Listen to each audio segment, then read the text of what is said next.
বুধবার ত্রিপুরা মণিপুরী ছাত্র যুব সমন্বয় কমিটির উদ্যোগে ডেপুটেশন দেয় বিদ্যালয় শিক্ষা অধিদপ্তরের নিকট। বিভিন্ন দাবি নিয়ে এদিনের এই রিপোর্ট দেওয়া হয় বলে খবর। দাবিগুলি হল 1998 সালে ঘোষিত বিদ্যালয়গুলোতে আজ অবধি একজনও মণিপুরী ভাষা শিক্ষক নিয়োগ করা হলো না কেন তার প্রশ্ন নিয়ে, এবং অবিলম্বে মণিপুরী ভাষা শিক্ষক নিয়োগ করে মণিপুরী শিক্ষা যথাযথভাবে চালু করতে হবে, মণিপুরী শিক্ষা চালুর নামে ভাওতাবাজি বন্ধ করতে হবে।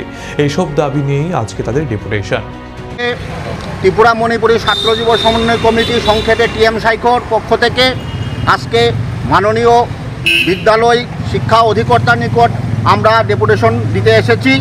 আমাদের মূল দাবি হচ্ছে 1998 সালে সরকার ঘোষিত যে স্কুলগুলিতে যে মণিপুরীদের বিষয় শিক্ষক নিয়োগ সহ এবং অন্যান্য পুরোপুরি পরিকাঠামো তৈরি করে আমাদের এই শিক্ষাকে বাস্তবায়ন করতে হবে।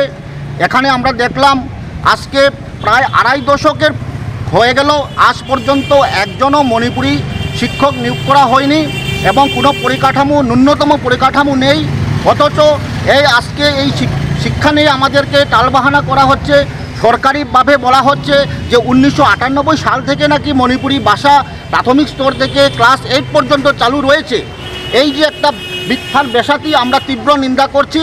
আজকে আপনারা জানেন যে মণিপুরী ভাষা আজকে 20 আগস্টের ভারতবর্ষের সংবিধানের 8ম তফসিলে অন্তর্ভুক্ত হয়েছে। আজকের দিনে আজকে 34 বছর পূর্ণ হয়েছে।